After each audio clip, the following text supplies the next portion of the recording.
आगे में 4 हैं। चलो दादा ठीक है भैया प्रणाम। अच्छा अखिलेश जी भैया चाहिए मार हो गया। चलो अब चलो।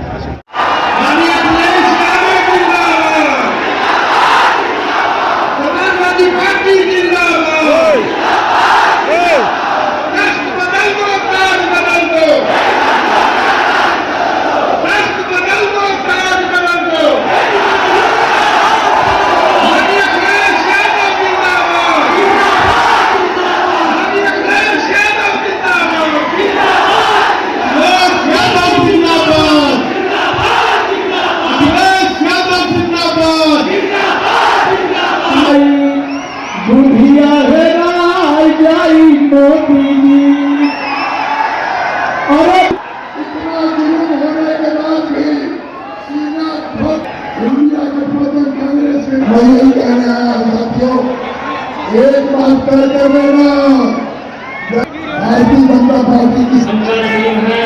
समाजवादी पार्टी की राष्ट्रीय अध्यक्ष भी एक से मेरे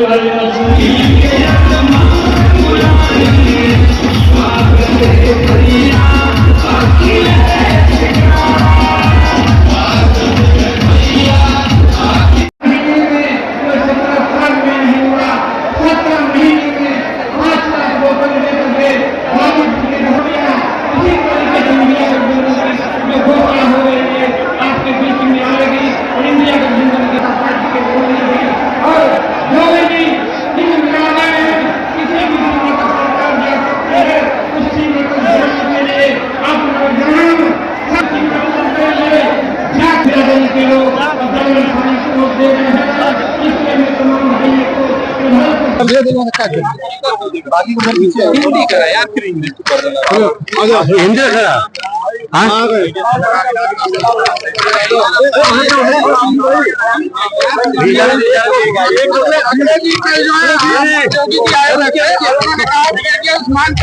जो ये कह रहे हैं सब बातें झूठी हैं।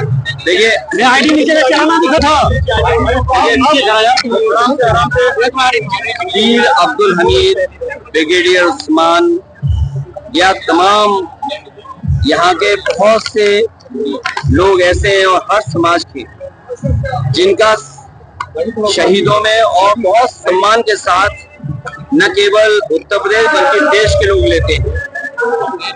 ये जो लोग हार रहे हैं, हारने के बाद उनका व्यवहार बदल रहा है, उनकी भाषा बदल रही है, उनका जो बोलने का तरीका है वो बदल रहा है, और यहाँ तक कि देश के प्रधानमंत्री उनका जो आत्मविश्वास है वो भी उत्तर प्रदेश आते आते लड़खड़ा गया है। और उसका परिणाम ये है कि उनके बातें भी लड़खड़ाने वाली आ गई हैं। और यूपी वाले क्या बताएंगे जिन्होंने काम नहीं किया। अगर काम किया होता तो आज उनके साथ जनता दिखाई देती, क्योंकि 10 साल दिल्ली के और 7 साल यूपी के उन्होंने बर्बाद किए हैं। केवल डराना, धमकाना, अन्याय करना, बुलडोजर का डर दिखाना। आप खुद सोचिए, जिस सरकार में 10 परीक्षाएं नहीं हो पाई, पेपर रद्द हो गए, अगर किसी भी एक व्यक्ति पर जिसने पेपर लीक किया उसको पकड़ाओ या बुलडोजर चलाओ उसके यहाँ, तो बता दो ये अपनी सब नाकामी छिपा रहे हैं। इस बार जनता ने चुनाव अपने हाथ में ले लिया है। जो प्रत्याशी है उससे ज्यादा जनता इस बार इन्हें हटाने जा रही है। ये जनता का गुस्सा तो फेस नहीं कर सकते। लेकिन भैया फर्स्ट फेज के चुनाव के बाद जो आप लोगों का कॉन्फिडेंस बना है वो क्या लास्ट फेज तक बरकरार है? देखिए, पूर्वांचल ने जो संदेश दिया है 6वें चरण में, और मैं कह सकता हूं ये जो भाषा बदल रहे हैं, व्यवहार बदल रहे हैं, जनता वोट डाल करके इन्हें 7 समुद्र बाहर फेंक देगी 7वें चरण में। और ये जो 400 पार नारे वाले हैं, आप तो हिंदी समझते हैं ना, 400 पार का मतलब हुआ कि 400 बार, तो कम से कम उनके मुंह से या उनके लीडर्स की तरफ से ये नारा एकदम ठीक आया है। वो जानते हैं कि इस बार 140 से ज्यादा सीट नहीं जीत पा रहे हैं, इसीलिए उन्होंने कहा 400 पार। तो 553 में 543 में अगर 405 है तो केवल 143 सीटें बनती हैं। लेकिन अगर आप लोगों का दावा सच होता है तो इसका मतलब यूपी का बड़ा योगदान होगा इंडिया अलायंस के लिए। देखिए, इंडिया अलायंस में उत्तर प्रदेश ने और उत्तर प्रदेश की जनता ने और खासकर हर वर्ग के लोगों ने कमाल कर दिया इस बार। पूरी ईमानदारी और सहयोग मिल रहा है इंडिया गठबंधन को, और उसका परिणाम ये है जो 80 का नारा दे रहे थे वो अब क्यूटो भी नहीं बचा पा रहे हैं। क्यूटो में पूरी फौज लगा दी उन्होंने, और क्यूटो में इतनी फौज लगाई है अपनी पार्टी की, क्योंकि उन्हें पता है कि उनके अपने ही उनके साथ नहीं दे रहे हैं, उनके अपने ही पराये हो गए हैं। उनके पास आय दोगुनी का कोई फार्मूला हो तो बता दें। और ये जो नौजवान खड़े दिखाई दे रहे हैं, ये जनपद वो है जिसने समय समय पे सबसे ज्यादा फौज में भर्ती देने का काम किया है, सबसे ज्यादा शहीद यहाँ हुए, और जितनी भी लड़ाइयां हुई हैं देश की रक्षा के लिए, उन सब में गाजीपुर के नौजवानों का बड़ा योगदान रहा है। कारगिल जैसी चोटियों को वापस दिलाने में गाजीपुर की जनता की, यहाँ के लोगों के, यहाँ के परिवार के जो सदस्य रहे, जो जवान रहे, उनका बड़ा योगदान रहा। आज बताइए, गाजीपुर का नौजवान जो वर्दी पहनना चाहता है उसको आधी अधूरी नौकरी दे रहे हैं आप।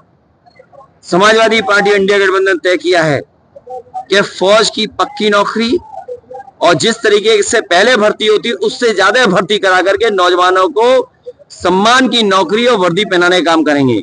ये लोग जो बहुत बहादुर अपने आप को बनते हैं, जो अपने आप को बहुत बहादुर, उनकी भाषा में, उनके शब्दों में न जाने पड़ोसी देश का कितना नाम लेते हैं, उनसे पूछिए कि रजांगला जिस लड़ाई के लिए एक एक जवान ने अपनी जान दे दी, और दुनिया के बड़े जो फौज के अधिकारी हैं वो कहते हैं कि रजांगला जैसी लड़ाई चीन से ऐसी कभी नहीं हुई होगी, जहां पर आखिरी बुलेट और आखिरी बॉडी तक जवान लड़ा, आखिरी शरीर जब तक था और जब तक गोली थी तब तक सीमा की रक्षा के लिए, भारत माँ की जमीन की रक्षा करने के लिए वहां पे जवान लड़ा।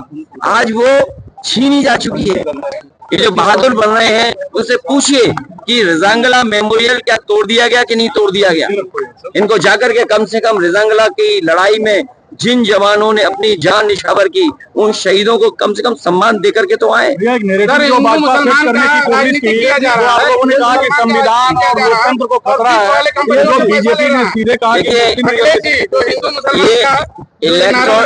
इलेक्टोरल बॉन्ड की बात करो अगर बीजेपी से तो उन्हें इलेक्ट्रोल की याद आ जाती है।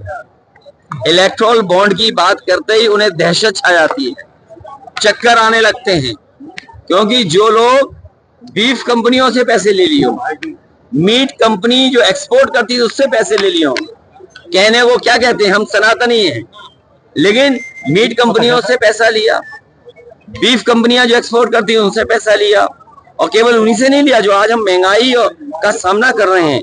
तो इलेक्ट्रोल बॉन्ड ने न केवल इनके भ्रष्टाचार की पोल खोली है, बल्कि महंगाई की भी पोल खोल रहे हैं, क्योंकि जो 1000 करोड़ रुपए कंपनी देगी वो अंतोगतवा आपसे मुनाफा कमाएगी, और उसका परिणाम है कि भ्रष्टाचार के लिए तो एक्सपोज हुए ही हुए और महंगाई भी बढ़ाई है। बिहार में जो है उन्होंने कहा है, आखिरी सवाल है, दिल्ली कब जाएंगे आप? अखिलेश जी जो है, जब गाजीपुर की जनता अफजल अंसारी जी को भेज देगी और सनातन पांडे जी को भेज राहुल गांधी को जेल जाने के लिए कह रहा है। कोई जेल नहीं जा रहा है, कोई अरे कोई जेल नहीं जा रहा है। ये सब डराने वाली बातें हैं, ये डरा करके राजनीति करते हैं, अन्याय करके राजनीति करते हैं। और सच्चाई तो ये है कि जो लोग दूसरों को जेल में जाने की बात कह रहे हैं, उन्होंने अपनी मित्र मंडली एक एक करके पहले विदेश भेज दी है और मित्र मंडली को भेज दिया है। तो इस बार 4 जून को एक नई फिल्म रिलीज होगी, एक थी भारतीय जनता पार्टी, और जो लोग बाहर जाने की बात कर रहे हैं वो देखिएगा आप कि सत्ता से जनता इनको हटा देगी।